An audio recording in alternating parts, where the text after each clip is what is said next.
Fala pessoal, tudo bem? Eu sou o Malaquias Neto, seja bem-vindo a mais um episódio do MalaCast. Esse podcast que tá quase toda quinta-feira, eu tô me acostumando, vai dar certo, eu vou conseguir ter a periodicidade de toda quinta-feira. Mas antes de eu apresentar aqui o nosso convidado de hoje, que é especialismo, faz um tempo que eu queria trazer ele aqui, eu quero falar do Take 3 Studio, que é esse estúdio que nós estamos gravando aqui podcast. Se você é de Fortaleza ou tá passando por Fortaleza, tá procurando um estúdio de podcast com qualidade para gravar o seu conteúdo, aqui é o lugar. Entre em contato lá no Instagram, no @Take3StudioCast, vão te atender muito bem. Não se esqueça de se inscrever nesse canal, se você tá aqui no YouTube e não é inscrito ainda, se inscreve, ativa o sininho para você receber a notificação toda vez que a gente postar um episódio novo aqui. Segue a gente também lá no Instagram e no TikTok, onde vai estar saindo os cortes. Inclusive desse podcast vai estar saindo cortes bem legais lá. @MalaCastOficial, tanto no Instagram como no TikTok. Beleza, pessoal? E vou logo apresentar, vou abrir aqui a câmera principal, a câmera aberta. Esse é o cara. Roger Capone, o cara é músico, baterista, que a gente falou aqui da banda dele, mas não falei o que ele fazia na banda. O cara é batera, professor, diretor, roteirista, editor, colorista. Meu amigo, o que é que tu não faz, cara? Ainda toma Bate-Guti rosa. Não bebe porque é rosa, Não né? bebe porque é rosa. Hoje ele já bebe, né? Roger Capone. E aí, meu irmão? Cara, obrigado por ter vindo. Faz um tempo que eu quero te trazer aqui. Eu não sei se tu vai se lembrar, mas eu não lembro o ano. Acho que era 2015 ou era 2016. Acho que era 2015. Que eu fiz um curso com você, era o mestre do curso, professor, lá no Vila das Artes. Foi lá mesmo, ali foi muito legal ali. Acho que foi 2015, mais ou menos. Ou foi nessa época, foi na época perto de que eu me formei. Então, acho que foi mais ou menos isso. Porque justamente eu estava me formando na Unifor e na época o coordenador lá, que também dava aula, era como é o nome dele? O editor... Eu não vou me lembrar de minha memória. Meu amigo, eu já estou numa fase que eu me lembrar das coisas. Pois é, em resumo, me chamou para me dar um curso. Na verdade, ele dava a primeira parte, que era uma parte mais teórica, e ele queria que eu entrasse numa parte mais prática do dia a dia, né? Na verdade, o perrengue, acho que tu deve lembrar. Eu acho que era 2015 mesmo. Foi, era 2015. Era, exatamente. Eu estava no ano do meu TCC. E foi justamente no ano que eu comecei a ficar independente. Eu estava aprendendo audiovisual e eu trabalhava... No primeiro lugar, eu trabalhava numa escola. Era a minha primeira experiência profissional com audiovisual e eu era muito na área de edição. E eu queria ficar... Eu saí desse lugar, fui começar uma vida independente, e aí a primeira coisa que eu quis fazer, cara, eu vou procurar uns cursos, vou procurar me especializar mais nisso aí, e foi quando eu caí no curso do Vila das Artes, e eu já tinha ouvido falar no teu nome, já, por aí você já... não lembro se era na cena musical ou se era já na cena do audiovisual. A gente vai falar um pouquinho mais sobre isso. Mas aí esse cara eu já ouvi falar o nome dele, então se eu já ouvi falar, então é porque ele tem coisa boa para falar, para me ensinar.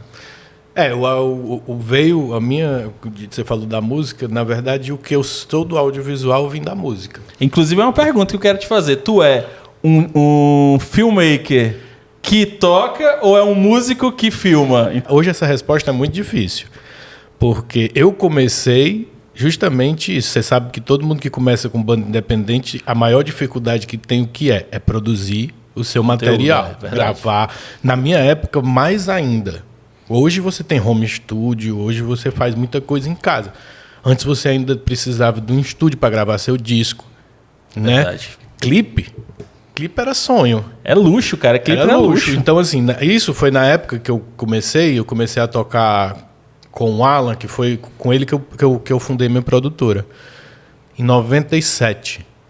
E a gente teve outras bandas, até surgiu o Capones. E aí, com o Capones, a gente disse, cara, a gente não tem de onde tirar do bolso, a gente já tem que gravar, e a gente precisa de clipe. Na época era MTV, tinha uma abertura grande, e aí a gente fez. Em 97, MTV era o sonho de toda a banda. Era o sonho. E aí, em 2001, se eu não me engano, a gente fez o primeiro videoclipe, que foi Não Bebo Porque é Rosa.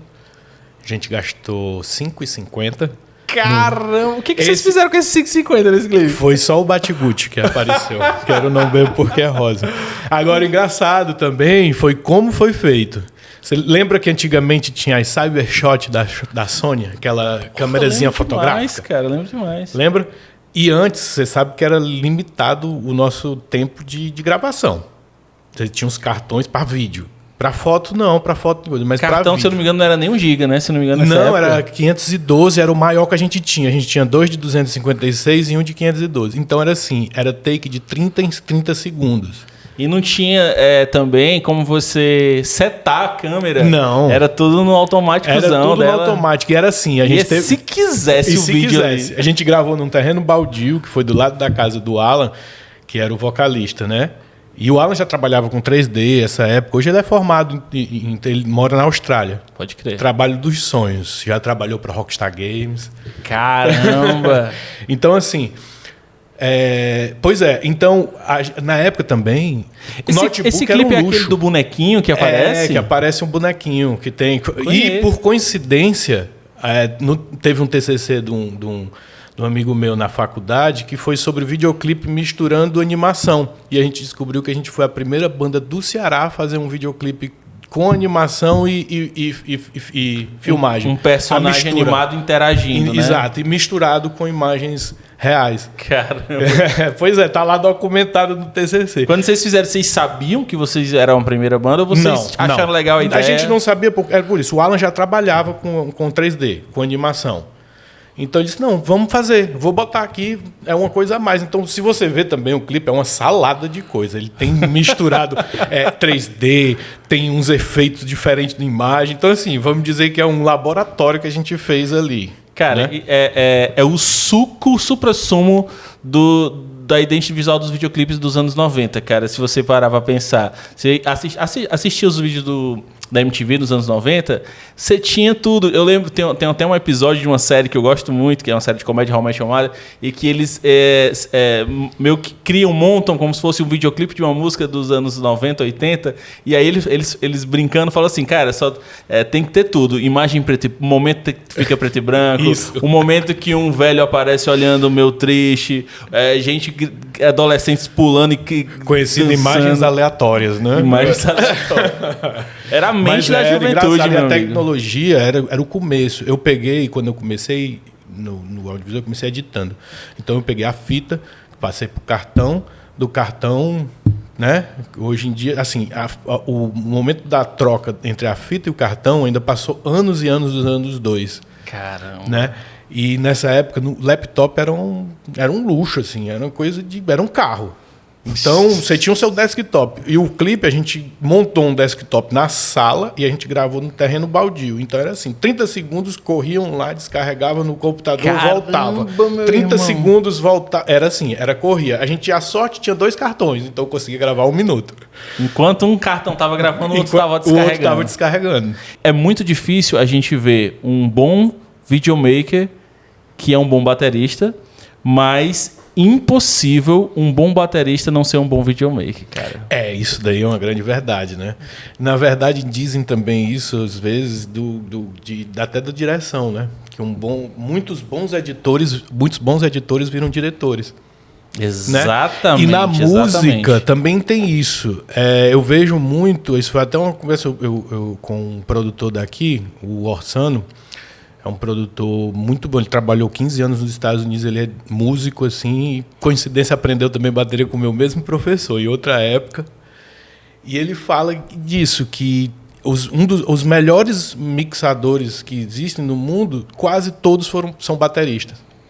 Cara, o baterista... E olha que o baterista é o cara que ele é o marginalizado da banda. É o cara que mais sofre. O cara que carrega peso, que mais carrega peso no final da festa, enquanto o baixista e o guitarrista vão lá tomar a cervejinha dele, o batera tá lá desmontando ferragem, carregando pra dentro de casa. Mas tem uma vantagem na hora do show.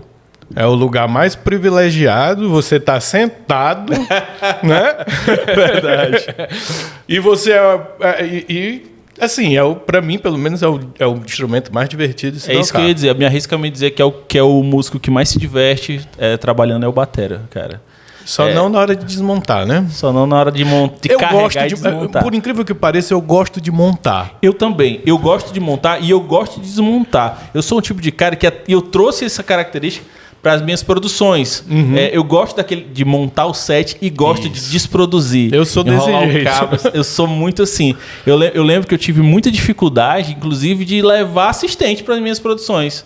Porque a gente está aqui em Fortaleza, a gente está na produção, então tem muita produção que a gente vai fazer sozinho. Que é aquele corre que é a mochila nas costas, vamos lá produzir, gravar um conteúdo ali digital que vai para a rede social e voltar. E às vezes eu tinha dificuldade de levar assistente porque o cara não vai montar do jeito que eu monto. Que você quer.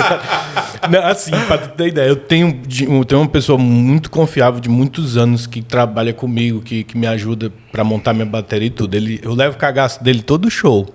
Porque eu tô lá junto com ele. Rapaz, tu me chamou pra quê? Já passei por isso também.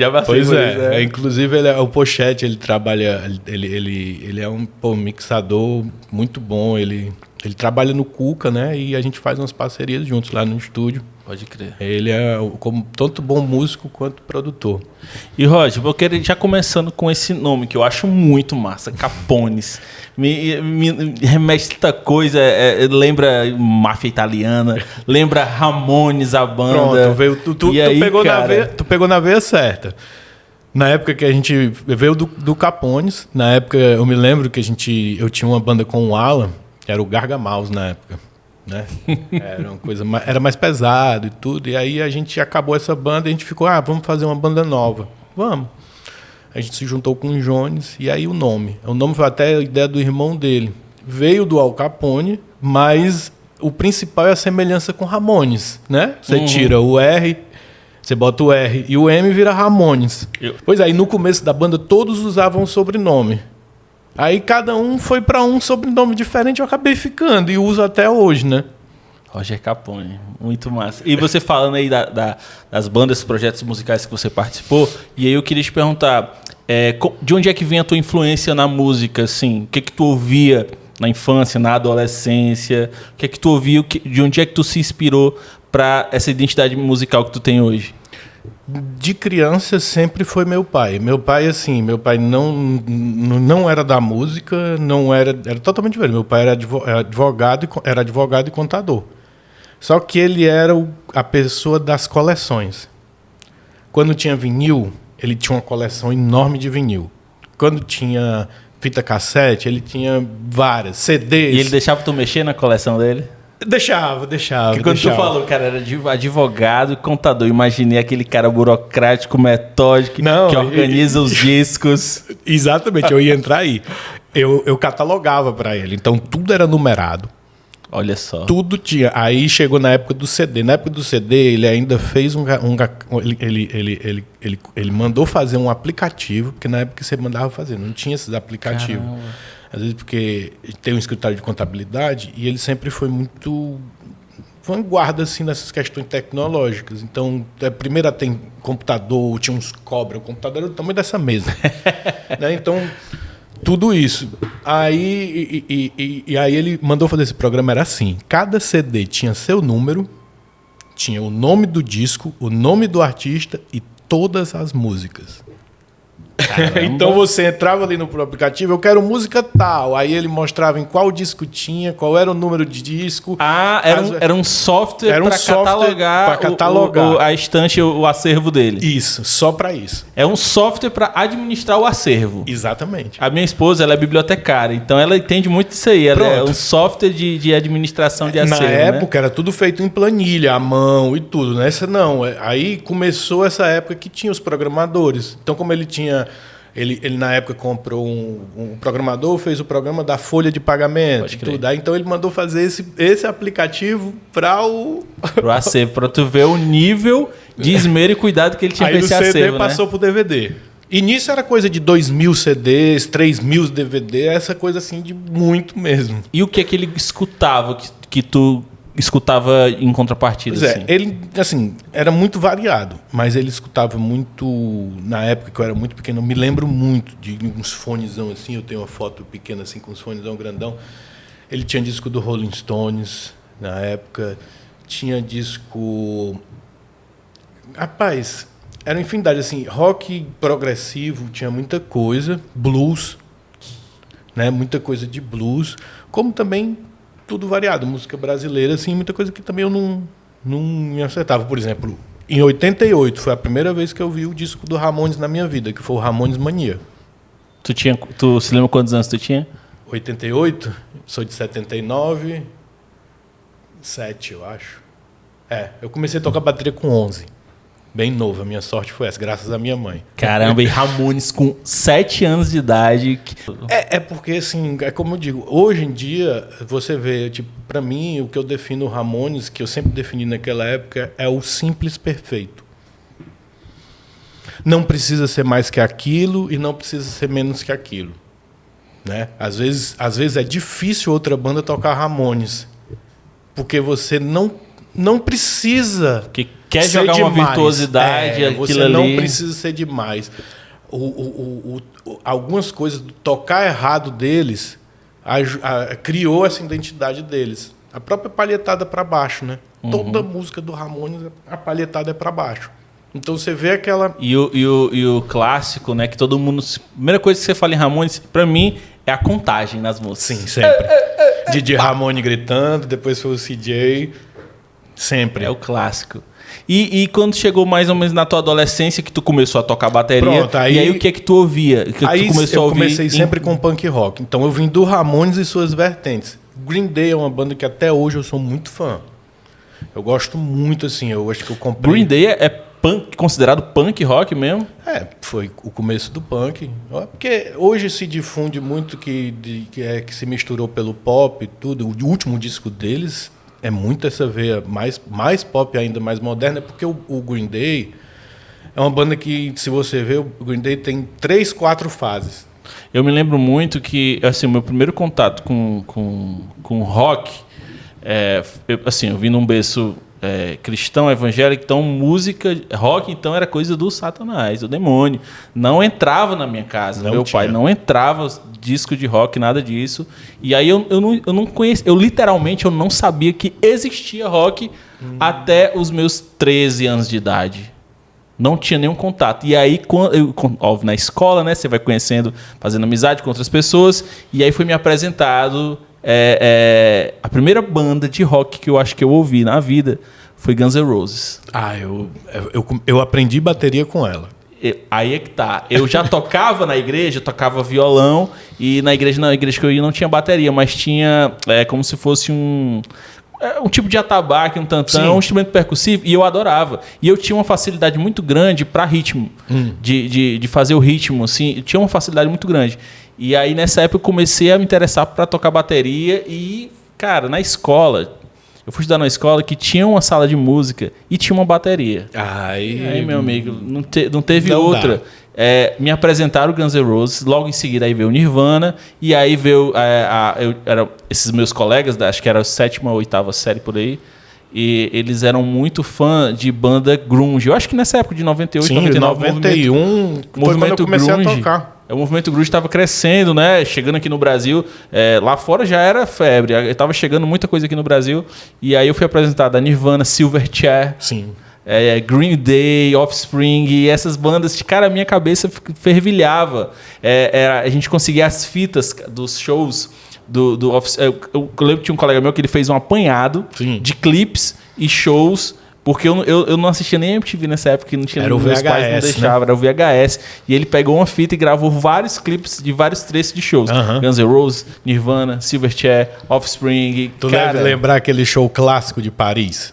Sim, pois claro. Eu virei uma noite gravando aquele show na MTV. Ele passou de uma noite. Aí, e tirando... porque hoje em dia ninguém lembra de como era o VHS, né? Assim, só a gente da nossa época lembra o que é que a gente fazia com o VHS. Então, como era? Pelo menos eu botava o REC, dava as propagandas, eu pausava. Então era assim, era todo editadinho. Então tinha um show na íntegra, não tinha propaganda, não tinha nada.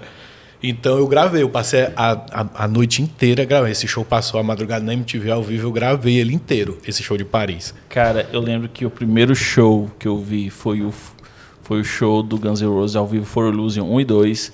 Eu não lembro se foi o de Tóquio ou se foi teve outro que ele fez antes do Tóquio, que ficou muito famoso. Foi esse de Paris. Foi esse de Paris. Foi esse de Paris. Porque depois saiu lembro que saiu o vídeo laser, saiu um monte de coisa, tudo de Tóquio. Pronto, isso que mesmo. o de Tóquio, ele tá com uma voz meio rouca. O de Paris não, tá perfeito. Perfeito, a voz dele tá no auge. Tá no auge, tá perfeito. Cara, o tanto que eu assisti aquelas fitas, as 2 fitas, não tá escrito não. O Matt Soros ali na bateria, cara, bicho, era...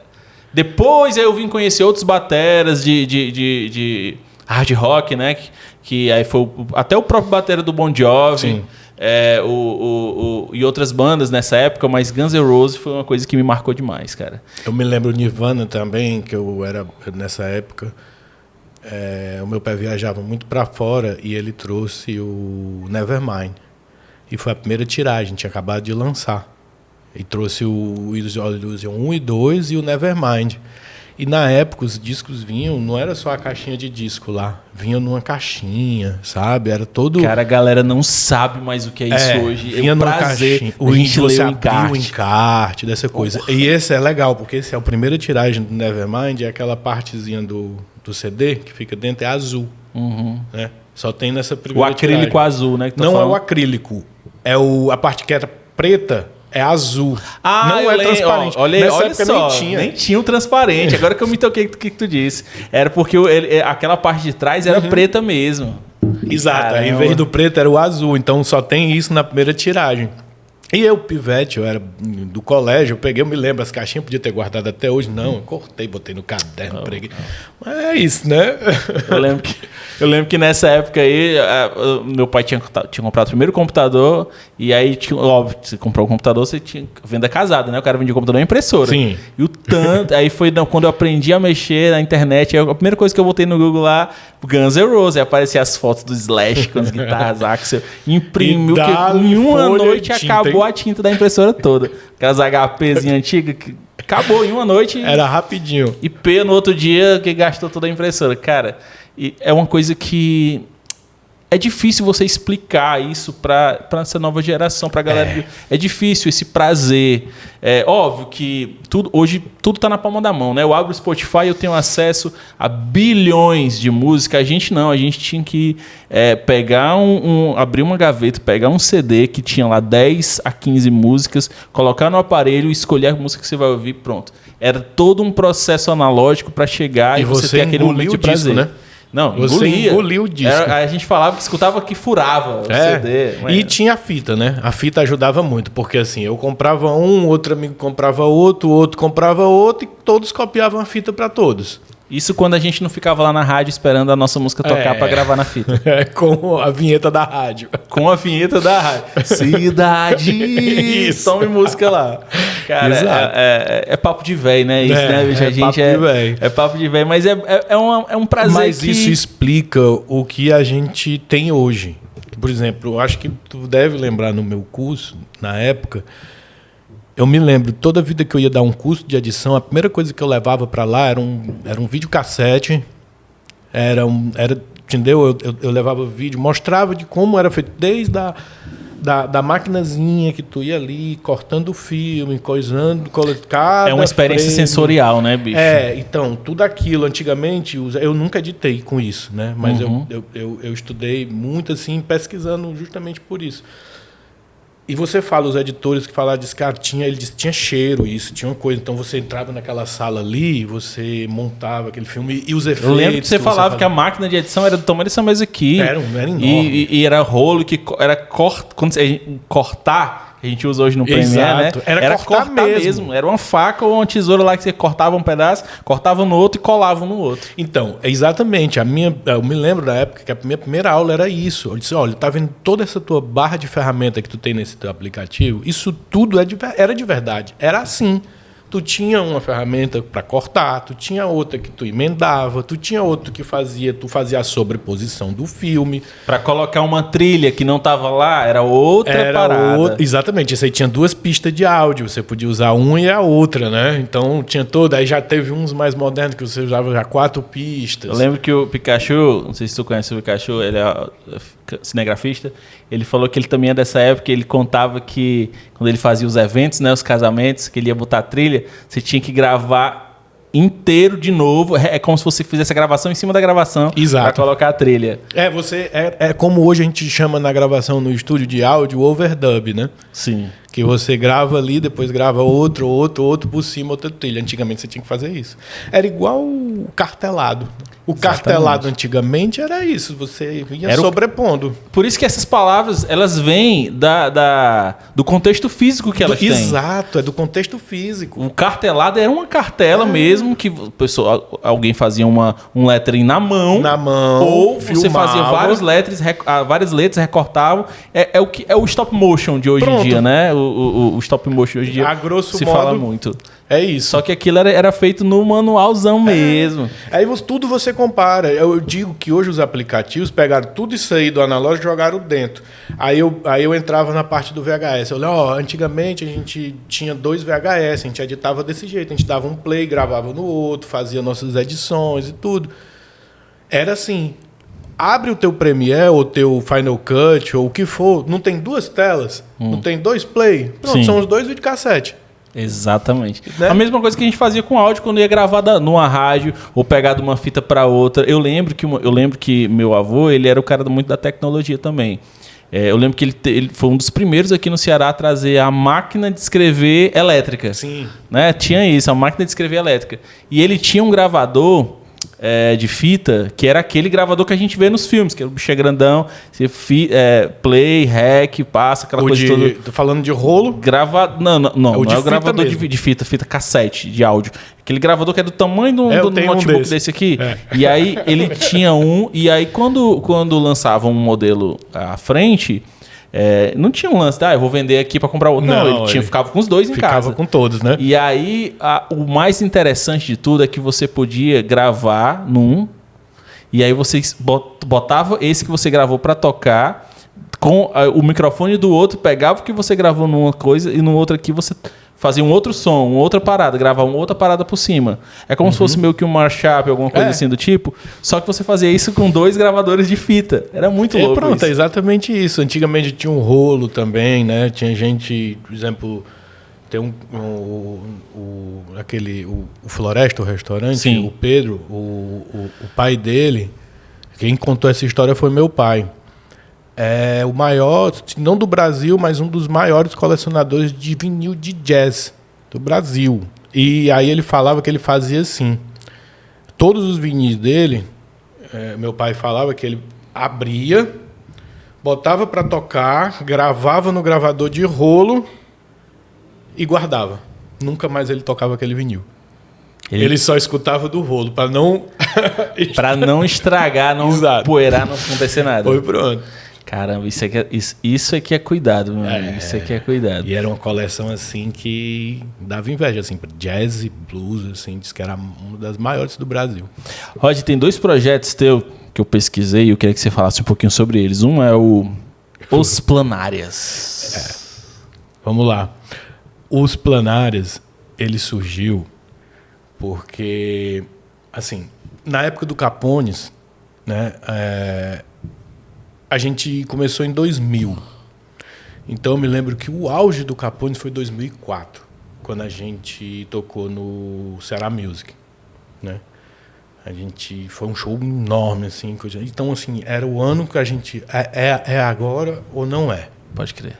Só que assim, todos nessa época, eu acho que 2005 o Alan foi embora, foi trabalhar em São Paulo, né? Aí nessa época que o Alan foi embora, a gente ficou assim, o que é que a gente vai fazer?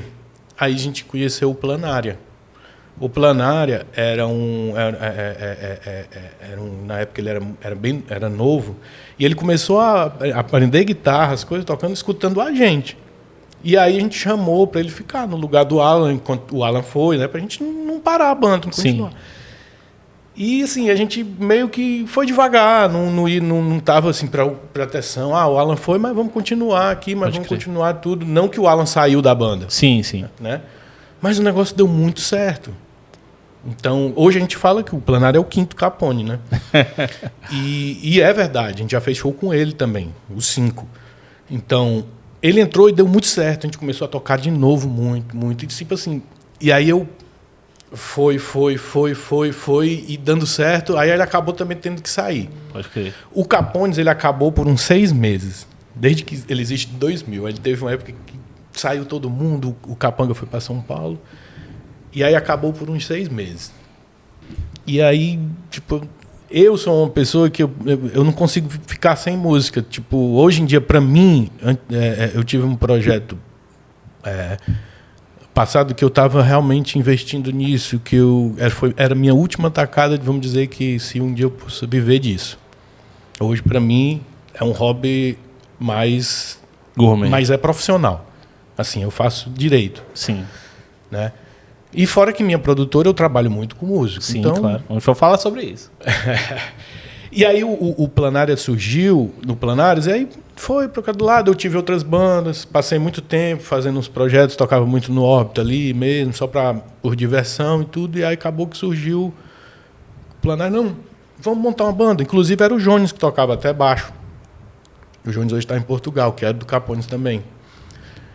E aí começou o Planárias, que foi uma válvula de escape para a gente tocar as músicas do Capones. A gente criou o Planárias para tocar as músicas do Capones. Pode crer. Porque, por respeito, claro, os meninos, eu não ia continuar o Capones sozinho. Na verdade, eu tentei. E foi a pior coisa que eu fiz. Eu cheguei no estúdio, acabou o ensaio, eu disse, galera, não dá. É outra banda. Que é uma identidade que foi construída por um tempo. Exato. A galera tem gente que não entende isso, mas fazer música... você pode chamar... Eu lembro muito que quando assisti o filme a história de James Brown, teve um produtor que quis mudar toda a banda que ele tocava. Ele falou assim, esses aqui são músicos melhores, são outros músicos, vamos trocar e vamos fazer o disco com esse aqui. E no primeiro ensaio, o James Brown, tipo assim, que era a minha galera.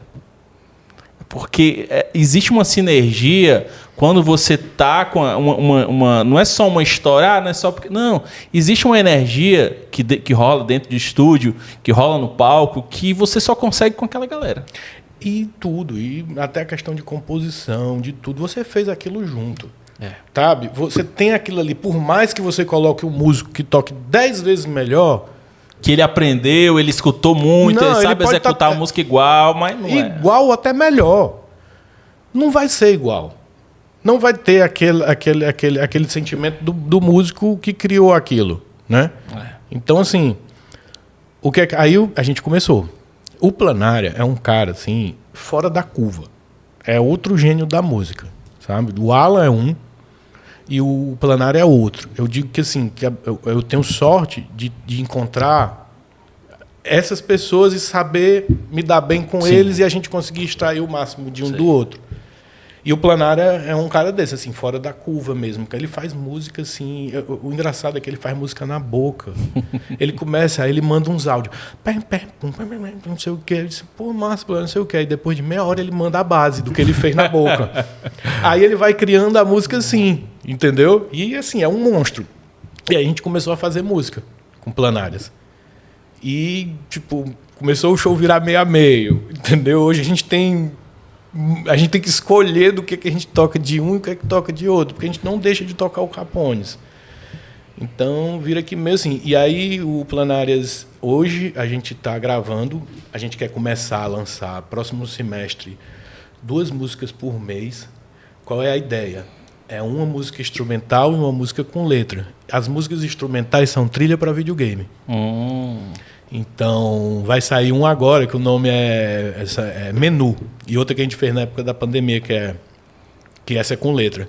E essa Menu, ficou o nome Menu, porque é um loop de um menu de videogame. Então, nossa ideia é essa, a gente quer agora começar a fazer isso. Lançar sempre uma música instrumental e uma música com letra. Ainda falando sobre rock, cara, a gente tá... Esse mês de julho a gente tem o mês do rock, né? Que é o Dia Mundial do Rock, é dentro de julho. E eu queria que tu me falasse da tua visão. Se fala muito sobre, tipo assim, o rock acabou, o rock morreu. Hoje em dia você abre o Spotify, para escutar uma música boa, você tem que escutar as músicas que você ouvia há 20, 30 anos atrás. E aí eu quero saber de ti, o que tu pensa, o que tu acha que vai se tornar, o que tu acha do rock atual, o que tu pensa pro futuro do rock nesse universo de IA, tecnologia, inteligência artificial? Hoje a galera cria música por algoritmo e esse processo... Quando tu foi falando desse processo orgânico, do cara criar na boca e depois pegar um violão ali, te mandar uma base, e aí vocês pegam esse áudio, você escuta e já pensa numa coisa... É um processo muito orgânico, é um processo muito pessoal. E a gente sabe que hoje em dia muito do produto que a gente vem escutando aí não é mais produzido, não é mais nem criado dessa forma. E como é que tu enxerga hoje, se tu tem assim, cara, ó, eu acredito no rock de hoje, ainda tem bandas que estão nascendo assim, assim, assim, essa banda tal, essa banda aquela, e o que é que tu pensa pro futuro do rock? Não, o rock, tu sabe que ele é cíclico. Tu sabe que ele tem a época dele. Tu pode perceber que ele vem, vai embora, vem, vai embora e vem, vai embora. Espero eu que a gente esteja nesse retorno. Porque a gente escuta muito, hoje a gente quer escutar música boa, a gente escuta muita música antiga. Mas assim, tem muita música boa, tem muita banda boa nova, sabe? É porque hoje em dia, é como tu falou, tu tem no teu aparelho de celular, tu tem todas as músicas do mundo à tua disposição. Então hoje também ficou mais difícil de achar, né? Uhum. Antigamente o que era para um músico colocar uma música na rádio, colocar uma música para tocar num videoclipe numa TV, a própria coisa. MTV era uma espécie de curadoria musical. Pronto. Mas o que é a MTV hoje é o YouTube, né? O que é a tua distribuição musical hoje? A rádio em si é o Spotify. É o Spotify, né? Mas para que a tua música chegue, o que é que tu precisa? Monetização. Antigamente tu precisava o quê? De uma distribuidora para distribuir teu disco. Tu precisava de alguém para fazer teu videoclipe e colocar lá dentro de uma televisão. Tu precisava botar tua música numa rádio, assim. Eu vejo que às vezes as pessoas falam assim da tecnologia. Eu acho ao contrário. Eu acho que a tecnologia você tem que saber sempre se adaptar a ela. Eu concordo plenamente com isso. Sabe? Eu acho que tudo veio... Eu vou dar um exemplo para ti. Lá nos anos 50, por aí, nos anos 60, como é que se gravava? Era um microfonezão dentro do estúdio, os músicos tocando ao vivo e gravava. Vai dizer isso para eles naquela época, quando começaram a gravar em multipista. Que isso é muito moderno, que isso não é... Tudo sempre vai acontecer isso. Eu estava até conversando com o meu sócio hoje aqui, que o estranhamento a tecnologias novas é comum. É comum a gente estranhar uma tecnologia nova. Não é normal, mas é comum. É comum. Com o tempo, aquilo vai se tornando, e ou a gente se adapta àquilo ali, ou a gente abraça, entende que aquilo é legal, ou a gente vai ficar num saudosismo eterno. Porque o artificial... o que não é bem feito, você vai perceber. Sempre vai ser perceptível. Mas tu não acha que hoje tá muito jogado na cara? Tá mais? Tá, porque hoje, é como eu disse, tipo, eu vou dar o exemplo, todo mundo fala, né, do chat lá, do lance do chat de GPT. Música de massa, de massa, há 30, 40 anos atrás... Era música boa. Isso. Por exemplo, a gente vai fazer um disco novo do Capones agora, e o nome do disco vai ser Eu e o Robô. Tu sabe como é que a gente vai fazer o disco? Com inteligência artificial. Mas por quê? Porque a gente não sabe fazer? Não. Porque é diferente. A gente quer fazer alguma coisa diferente, nova. Não, nossa. Entendeu? Você se utilizar da tecnologia é uma ferramenta. Tipo assim, a gente pode utilizar aquilo para descobrir uma coisa boa, ou pode usar aquilo ali para descobrir uma coisa ruim. A inteligência artificial você pode utilizar para fazer uma música boa e pode utilizar para fazer uma música ruim também. Exato, exatamente. E assim, às vezes as pessoas acham que não sei no futuro. Assim, isso também é uma interrogação muito grande de tudo isso. Também não sei o que vai acontecer no futuro. Ficar para a próxima geração vai aí. Vai ficar. Mas eu não digo nem para isso, não. O negócio está crescendo tão rápido que vai chegar na nossa. Vai, né? Então, eu não sei o que vai acontecer. Mas o que eu sei hoje é que para ela funcionar direito, precisa de você sabendo usar ela. Exatamente. Eu falo assim, não estou falando para fins... errados, coisas. Não estou falando assim, eu acabei de vamos gravar um disco com inteligência artificial. O que é que eu vou usar com ela? O que é que ela vai me ajudar? Né? O que eu me lembro que eu vi da primeira vez com o Alan, esse chat GPT que ele mandou, era o beta, assim, eu acho que o primeiro coisa, ele mandou, ele disse, olha isso aqui. Aí me mandou, ele disse, olha, eu vou pedir para ele fazer uma música dizendo que eu sou amigo do Joey Ramone. Ele escreveu uma letra assim que não é, tipo, se qualquer músico que não seja, vamos dizer, entre aspas, bom e ruim, porque o bom e o ruim é relativo. É relativo. Pode ser o que esteja começando, né? Ou tudo vai da sua base de experiência, né? O que eu não gosto de dizer bom ou ruim. Mas vai pegar aquilo ali, colocar uma base, ou então pedir para ele fazer, porque ele faz também. Faz. Pedir uma melodia e gravar. Não. Pra gente, isso funciona de quê? É um zero. É tipo, aquela base que tu tinha que fazer, tu não tem. Né?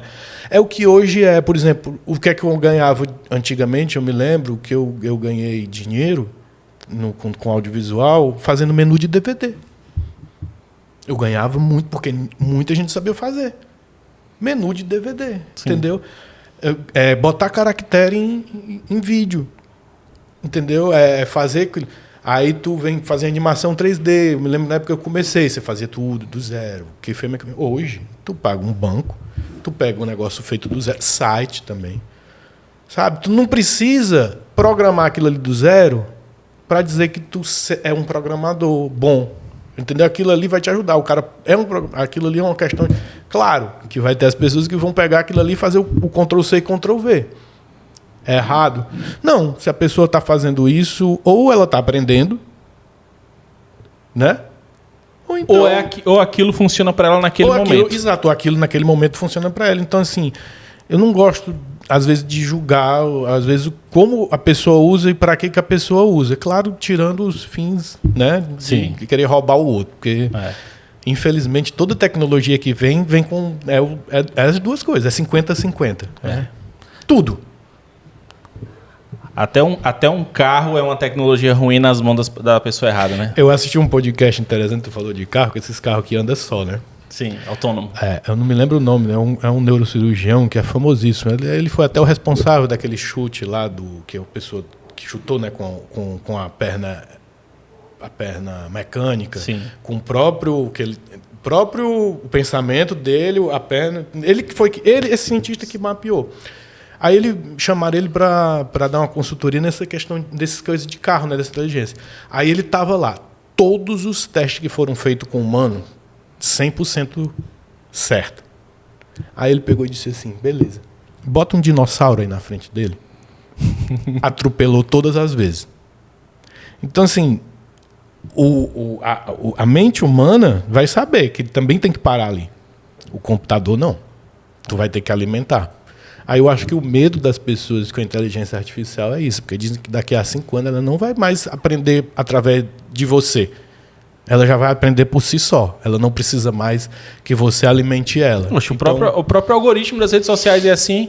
Se você passa mais do que 5 segundos na hora que você está ali no teu feed, aí aparece um vídeo de carro e você passa mais de 5 segundos naquele vídeo, a probabilidade de o terceiro ou quarto próximo vídeo também ser de carro é grande, certeza. Porque a inteligência aprendeu ali. Eu quero mudar o algoritmo, aí eu vou passar, agora eu vou olhar um vídeo de cachorrinho dançando. Se você passar mais de 5 segundos, ele já mudou, ele já aprendeu que você gosta de carro e de cachorrinho. E assim vai. E é tudo, né? Isso aqui, ó, tá escutando tudo que a gente tá falando. Sabe? Não sei, tem uma série que eu gosto muito, que é o Dr. Who. Sim, né? Dr. Who. Dr. Who. E tem um episódio que é engraçado, né? Que é aquele, né? Que todo mundo tá com aquele fonezinho, com aquela coisa, né? Que tá todo mundo... É os Cyberman, né? Que se chama. E, tipo, é isso aqui. Tu sai de casa sem celular hoje em dia? Não. Primeira coisa que você faz quando acorda? É pegar o celular. Ver se tem alguma mensagem, se algum cliente falou. Acho que o único lugar que tu não vai com o celular, que eu acho que ainda tem gente que vai, é tomar banho. Não duvido, não. Né? Então, assim, tipo, já existe isso. Isso aqui tu acha, tem câmera, tem sensor, tem microfone, tem tudo, é ligado à internet 24 horas. Tu acha que eles não vão usar isso daqui? As próprias Alexas em casa, né? Tem uma Alexa bem ali que o o Jeff Bezos cadastro. está ouvindo tudo. Pronto, é o cadastro. Antigamente, meu pai que falava, nos anos 80. Você leu os termos e condições antes de clicar em conferir? Não, isso aí tem. Mas eu falo, o que é mais valioso no mundo. O que é mais valioso no mundo? É hoje. Hoje não, sempre foi. Tempo? Você. E antigamente o que é que se existia? Era a questão que o meu pai falava, era cadastro. Meu pai odiava cadastro. Que é o lead, né, hoje em dia. É, o cadastro. Por que é o cadastro? Para que a pessoa quer o cadastro? É o que o Google fez. Foi o primeiro a fazer. Ele sabe direcionar tudo através... Porque tu diz para ele o que tu gosta, tu diz para ele onde tu tá, tu diz para ele o que é que tu quer comprar, tu diz as coisas que ninguém sabe, só ele. E é tipo... Te conhece melhor do que tu mesmo. Isso aqui tu exatamente, sabe mais de ti do que tu mesmo. Então, é assim, ou viva com ela, ou, né, comprar uma casinha no campo, né, criar suas galinhazinhas ali, plantar e esquecer a tecnologia. Infelizmente, é assim. E na música não é diferente, né, Não. cara? E o que tu acha que, tipo assim... agora eu vou ser até mais pessoal. Me diz bandas boas que tu escuta da nova geração. Do Surra, uma banda muito boa. Banda daqui, The Youth. Inclusive, a gente gravou eles lá no meu estúdio. Lá. E eu já gostava da banda, né? Passei a gostar mais ainda. Engraçado que a gente, assim... Eu consigo te dizer bandas também. Mas são bandas que a porcentagem de pessoas que conhecem é pouca. Entendeu? O que eu sinto, a dor que eu sinto é essa. É que bandas maravilhosas estão nascendo. Ainda nasce agora. Nesse exato momento deve ter uma banda maravilhosa nascendo. Está tocando num estúdio particular, num primo, na garagem de casa. E que... não vão deixar eu ter acesso a essa banda. Mas tu acha que não sempre foi assim? Tu acha que nos anos 50 não era assim? Era pior ainda, porque tu não sabia nem que existia. Hoje tu sabe que existe, mas não consegue chegar. Não é? Acho que com certeza sempre foi assim. Aí a gente tem que pesar uma coisa. É pior ou melhor a tecnologia? Porque tu consegue encontrar se tu for atrás. Naquela época tu não conseguia. A grande questão é que hoje, como as coisas estão muito fáceis e elas chegam para você, a gente se tornou realmente pessoas acomodadas. Sim. Né? Eu abro o Spotify hoje em dia, eu nem cliquei em nada ainda, já chegou fulano de tal lançou uma música nova, escute agora, e geralmente é uma música que eu sei que eu não vou gostar. Mas chega, é jogado na minha cara. Então, tá aí que o algoritmo precisa melhorar, né? Entendeu? É jogado. E aí eu fico pensando, cara, cadê as bandas? Eu lembro que há uns 4 anos atrás eu descobri uma banda muito legal, Super Combo. Eu descobri, e cara, muito massa. E, meu irmão, cadê esses caras vão fazer muito sucesso. Eu lembro que eu vi eles num programa, acho que era um programa desses de bandas novas. Ele produziu, o Léo Ramos produziu o Roca, né? Que é uma banda daqui. Exatamente. O Léo Ramos, o cara é sensacional. E aí eu vi eles num programa de bandas... Eu acho que teve na Globo, né? Tipo, exatamente. Não sei qual foi. E eu pensei, quem toca bateria hoje é o Pindé, que é que era o baterista do Sugar Cane. Exatamente. Ele toca com eles agora. E aí, tipo assim, meu irmão, essa banda vai estourar e não sei o quê. Os caras são bons, eles estão aí. E estão produzindo conteúdo novo todo dia. Também é uma banda que tem clipes... Porra. Assim, os clipes dos caras... Sensacional. Mas você, tipo assim... Não se vê um festival... Eu lembro que na minha época tinha o Ceará Music, que eu amava ir pro Ceará Music. 2004, 2005, 2006, depois ele foi dando uma queda. Mas, cara, cadê isso que não tá mais sendo Mas feito uma coisa que desse jeito? eu percebi, o que a tecnologia também trouxe, segmentou muito. Isso. Isso é uma verdade. Segmentou. Então, assim, o Ceará Music... Tu tinha público, acho que, vamos dizer que 20% do público dali do Ceará mesmo que não conhecia nem o que estava tocando. Ia por quê? Pela festa. Eu sei. Pelo evento. Eu sei. Eu concordo contigo Tá faltando isso. É um eventos Festival que englobem tudo. Que não é só... Tá entendendo? Que englobe a multidão, né? Todo mundo. Esse tipo de evento, hoje em dia... Tá em falta. Tá em falta, porque hoje é muito segmentado mesmo. Tanto vem em São Paulo todo mês tem um festival. Pronto. Você disse uma coisa certa mesmo. Ceará Music, você encontrava o rock mais pesado, você encontrava rock mais melódico, mais balada e tava lá, todas as tribos estavam lá reunidas. Eu assisti Millencolin no Ceará Music. De onde é que eu ia pensar? Millencolin é uma banda da Suécia, independente também. Disse, não, vou ver num show menor, num coisa. Não, mas veio pro Ceará Music. Assim, eram coisas que realmente... E era engraçado, porque tinha uma multidão atrás e a gente via aqui só aquele pedacinho ali enlouquecendo com o show. Mas, tá entendendo? Tava todo mundo ali. Eu acho que é isso que você tá falando. Acho que isso falta mesmo. Segmentou muito, tipo assim, e segmentou tanto que, tipo assim, E tanto que não vai ter, né? Exatamente. Infelizmente.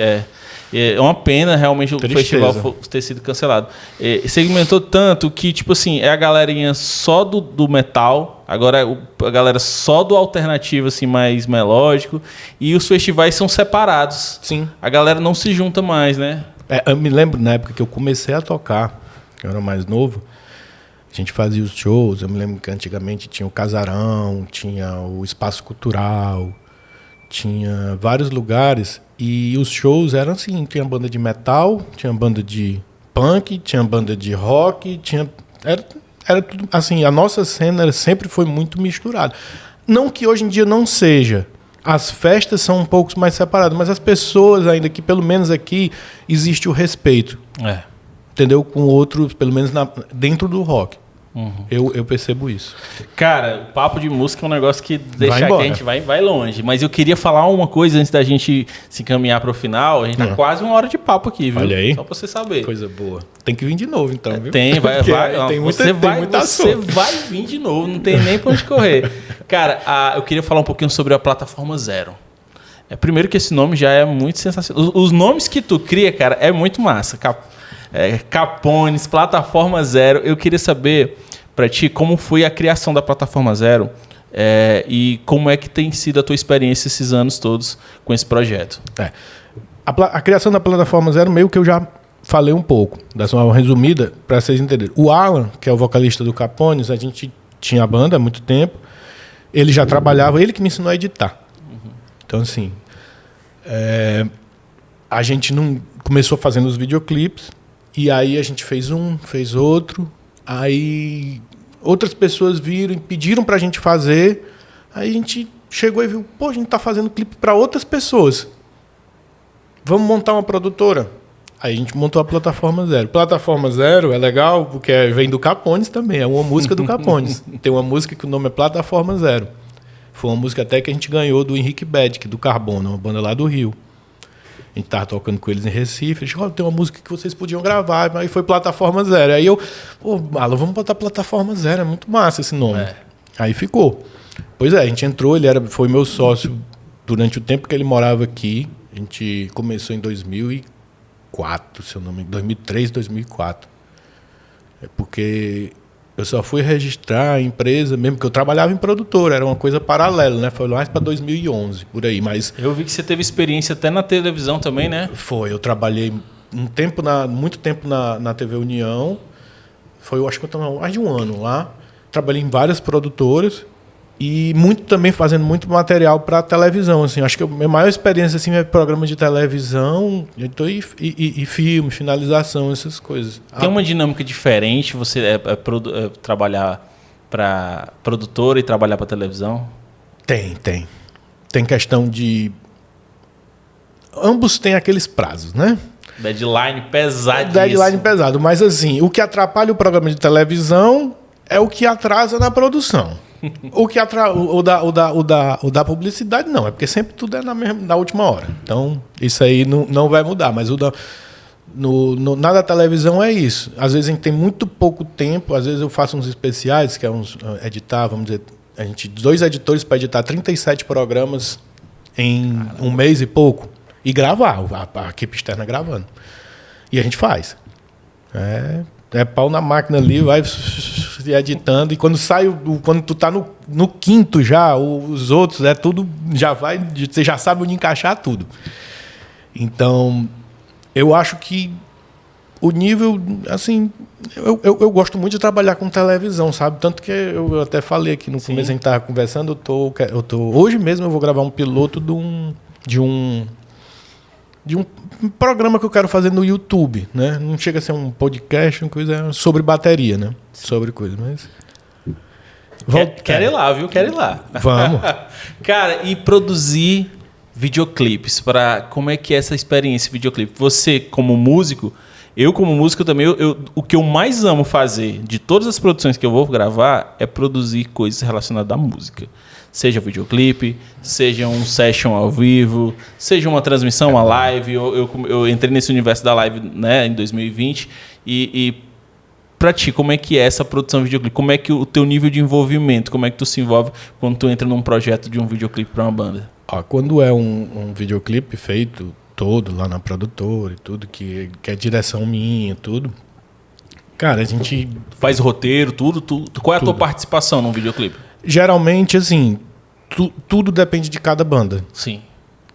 Cada trabalho de videoclipe é uma coisa diferente. Depende. Às vezes tem banda que chega com uma coisa muito bonitinha, já fechadinha. Só para você fazer a direção? Eu só coloco a minha mão. Porque assim, quem me procura hoje em dia você sabe que hoje é fácil. Uhum. Eu falo para várias bandas, às vezes, que vem falar comigo, quer fazer um vídeo, eu digo, cara, isso aí tu consegue fazer só. Uhum. Né? E é isso. Hoje em dia, eu dei até um workshop uma vez no Ponto CE, falando disso, né? Mostrando as facilidades que você tem hoje para poder fazer seu próprio videoclipe, fazer tudo. Então, assim, acho que as pessoas me procuram para quê? Para justamente a gente mexer nesse roteiro, para a gente dar essas ideias. E... assim, o processo é esse. Eu conheço muito a banda, eu gosto de estar dentro com a banda. Eu acho que o processo de pré-produção em qualquer coisa não é demorado. É necessário. Sabe? Que às vezes a gente vai gravar. Eu sei porque eu já passei por isso. Assim, não estou dizendo porque eu sou o dono da verdade, não. Eu só apenas falo que eu tive uma experiência que não funcionou, que eu procuro ir pelo que funcionou. Então... se você vai fazer um videoclipe que você não tem nenhum, você não conhece nem como a banda toca, nem o que a banda toca, nem onde a banda vai se inserir, então acho que o primeiro trabalho é esse, é de pré. E quanto mais longa a pré, mais curta é a gravação. É um relacionamento, né, cara? Você tem que se relacionar com aquela banda. Já teve algum perrengue assim que tu passou numa produção de videoclipe ou de ao vivo que tu queira contar aqui pra gente? Perrengue, na verdade, foi assim, acho que o meu inferno na vida foi quando eu fiz o clipe do Marcelo Falcão. Aqui. Não pelo clipe em si, porque o diretor na época, eu já conheci ele da época que ele veio gravar, eu conheci ele quando ele veio aqui junto com o que fez o DVD do Sugarcane, que foi aqui. Ele veio ajudando os meninos para fazer uma câmera. Esse cara, ele dirigiu Raimundos, naquela época eu quero ver o Oco, Planet Hemp, entendeu? É um cara assim, nem se fala, Patufu. Na época dos anos 90, ele morou, acho que muitos anos nos Estados Unidos, em Los Angeles, fazendo isso. Por isso que ele fez aquele Quero Ver o Oco, foi lá, ele estava lá. E ele me chamou, olha, eu estou precisando fazer um videoclipe do Falcão, que era cliente dele, e eu preciso fazer em Fortaleza, ele quer fazer em Fortaleza, e eu preciso de uma produtora, né? Eu disse, não, bora. Aí a gente entrou como sócio para fazer. Rapaz, o problema não foi a produção em si, porque foi muito grande, tinha muita gente, muito convidado, muita coisa. O problema é que eu não tive tanto profissional, era na época da eleição. Tá aí. Para quem não sabe, na época de eleição, profissional desaparece, todo mundo vai trabalhar. Então vamos dizer que eu fiz um trabalho de 4 produtores. Caramba. Eu não dormi, assim. E tinha uma certa exigência, né? Porque eu trabalho pro Falcão. Sim. A exigência tanto de muitas pessoas envolvidas, tipo de convidado, vindo. Eu tinha avião chegando todo dia. Foram 6 dias de gravação e tinha avião chegando todo dia. Eram 4 vans e um carro. Uma van pro Falcão, uma van pra equipe e 2 vans pros convidados. Porque tinha que ir para locação, tinha que ir para não sei aonde, tinha que ir para tudo. Então, toda essa logística precisava dar certo. A Isa passou 6 horas aqui. Pra tu ter ideia, ela chegou num voo, foi direto pro set e era eu falando pro motorista. Já tava em cima da hora do voo, disse: vai logo para esse aeroporto direto, não vai fazer ela perder o voo. Não vai fazer perder o voo. Não vai, que foi a passagem mais cara, porque foi marcada assim, muito de última hora, sabe? Mas deu certo. E assim, foi prazeroso, claro. Qualquer produção, do mais difícil que seja, a gente sabe que a gente trabalha com o audiovisual, a gente gosta. Por mais que você sofra ali, tudo, no final, tudo vira lucro, né? Tudo vira... Então, tá aí, o trabalho tá pronto, foi entregue. Mas assim, esse realmente eu sofri. Puxou assim, porque como eu te disse, eu fiz trabalho de 4 produtores. Eu precisava ter mais gente. Eu queria quem fotografasse fosse... eu queria para fotografar o Chuchu, ele não pôde. Ele estava na campanha, infelizmente. Aí, para ter ideia, eu sempre faço questão, tudo aqui, de fazer tudo por aqui, Ceará. A gente tem profissional para tudo. A gente tem bom fotógrafo, a gente tem bom editor, a gente tem bom... Todos os profissionais, a gente não precisa trazer. Então, assim, que veio de fora assistente de direção e o fotógrafo. Porque eu não consegui o Juju. Conseguiu, né? Mas... foi cansativo. Aquela produção que você respirou fundo assim no final. Não, mas quando você entrega assim, né, que você entrega para a gravadora está aprovado. Aí pronto, parece que você desceu. Aquele quando você termina o show, né? Eu nunca fiz isso, mas quando deve ser muito bom. Você termina o show e entra numa piscina de gelo, né? Tá aprovado, meu amigo. É tudo que a gente mais ama escutar. E, cara, antes da gente finalizar, essa é difícil, mas tu tem um projeto do coração, assim, cara, esse aqui é o projeto que é o meu querido. Eu tenho ainda, que está muito de gaveta há muito tempo, mas que eu até escrevi uma pequena série para ver se eu faço, que foi o meu próprio trabalho do TCC, né? Que foi um filme, O Outra Cova. Ele foi um trabalho assim que é um filme que fui eu que roteirizei. Aí tem um segundo episódio que quem roteirizou foi o Deilson, o Gaga, que meu parceiro. Conheço demais Deilson Gaga, eu trabalho com ele. Pois pronto. Adoro o Gaga. Inclusive foi eu que inventei o Gaga, né? Sabe onde veio? Eu perguntei pra ele não me disse. Olha, agora eu vou saber agora. Pois eu falei, tu não se liga não, que ele é a cara da Lady Gaga.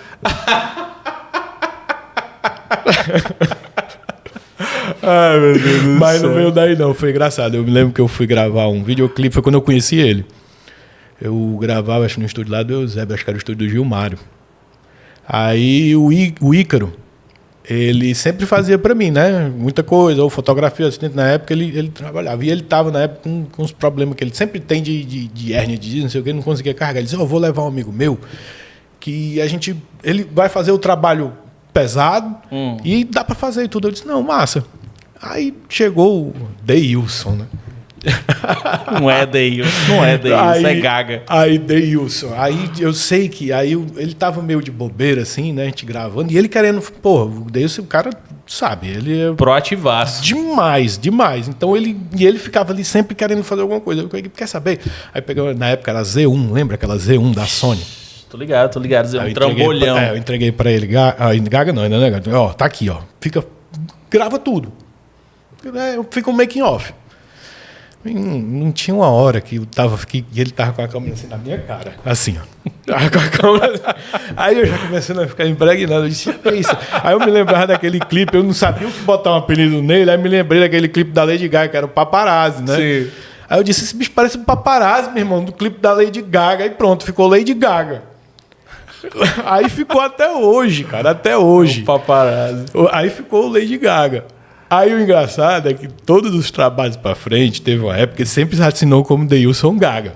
Aí teve uma época que ele não queria mais. Ele, não, vamos botar o Magalhães e tal. Mas eu disse, Gaga, é mó já era, pai já o Magalhães, cara. Cara, já era. É que nem eu, cara. Tipo assim, o meu nome é Malaquias. Sempre me chamaram de Mala. A vida inteira me chamaram de Mala.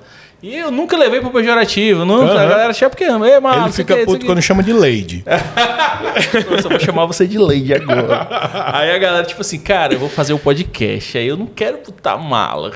Os caras tem que botar. Porque assim, a minha produtora é MLQS Filmes. Sim. Que é Malaquias, só as consoantes. Então eu vou botar. Não bota não. Deixa esse nome pra tua produtora. Tem que ser Malacast, tem que ser Mala. Aí tem uma hora que eu abracei. Cara, é Malacast, não tem pra onde correr, não. Pois é, que eu fugi agora, mas assim, voltando. Aí, inclusive. Projeto do coração. Pois é, inclusive eu fiz o meu TCC, foi o Outra Cobra, eu fiz um episódio, sempre foi a ideia de fazer uma série.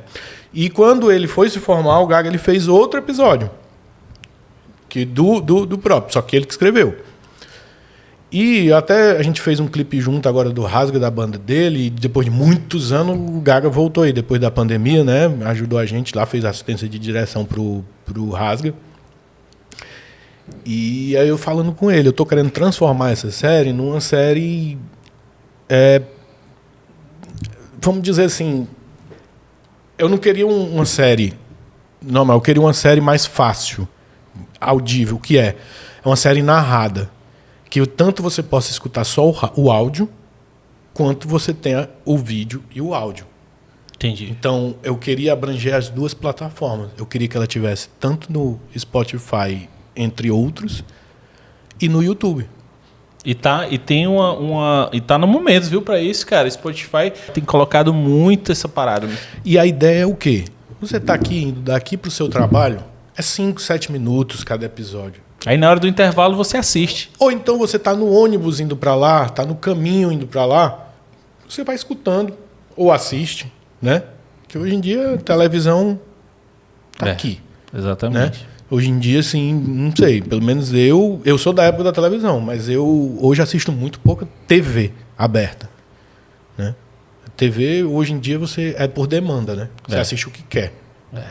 Então, eu acho que assim, eu ainda vou voltar. E, como eu disse, o meu grande projeto, na verdade, é voltar para minha produtora e dar mais. Porque, assim, eu passei muito tempo... Você me perguntou de uma outra banda que eu tinha. Foi uma coisa que não deu certo, rolou de uma forma muito ruim. E, assim, eu prefiro passar por cima. E resumindo, eu estava muito focado nisso. A vida tem dessas, né, cara? Às vezes... Eu estava muito focado nisso nessa época e deixei um pouco da minha produtora de lado. E eu sabia. Fiz consciente. Só que agora eu estou voltando. Eu repaginei, fiz marca nova, fiz tudo e estou querendo entrar de vez em produção de conteúdo. Estou querendo... dar mais uma atenção ao canal do YouTube, fazer alguns programas, né? Programas mesmo, de estilo televisão, sabe? Eu acho que está faltando um pouco no YouTube. Isso, a gente vê muito no YouTube podcast, a gente vê muito no YouTube vídeos de curiosidades, a gente vê muito, claro, coisas muito bem feitas, mas você não vê assim um programa mesmo. Até a própria sketch você vê pouco mais. Tipo assim, tirando... Você pega uns poucos canais, Porta dos Fundos, alguns que fazem umas sketches legais. Eu lembro que no começo do Porta dos Fundos, as sketches deles ainda eram em forma de programa. Pois é. Né? Então... E é uma pena que eles voltaram seus vídeos curtos. Beleza, porque a coisa da velocidade, do material rápido é muito necessário. Mas eu tenho ainda uma paixão pelo aquele tipo de conteúdo mais... Um programa mesmo, onde eu posso parar ali 20, 30 minutos e assistir uma parada que vai ter uma narrativa, um storytelling, e do começo, meio e fim, com momentos diferentes e quadros diferentes. Isso é legal, cara. A minha ideia é que eu consiga realmente ter vários. Esse é o primeiro. Assim, o que é que eu vou... Às vezes eu tem muita coisa que eu... no trabalho de tudo que eu deixo de fazer porque às vezes você pensa em fazer alguma coisa astronômica demais. Isso aí é o calcanhar de Aquiles do produtor. Então, exato. Eu começando com isso, é o quê? É uma coisa que eu domino, é uma coisa que eu faço, é uma coisa que as pessoas que vão lá são conhecidos e amigos. Então, eu prefiro começar assim, uma coisa que eu tenha mais autonomia, né? Do que eu faço isso lá no meu estúdio, em casa, cara, tudo tranquilo. Tenho certeza que vai dar muito certo.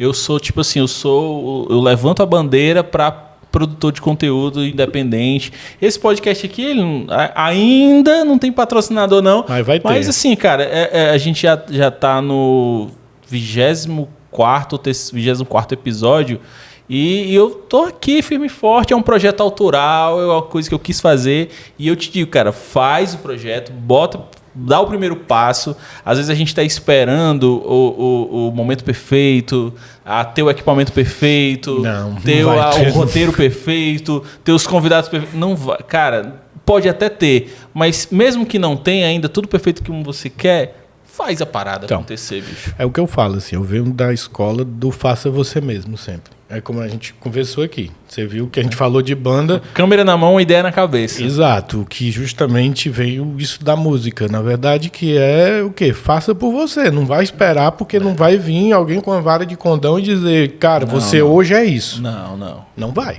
É impossível.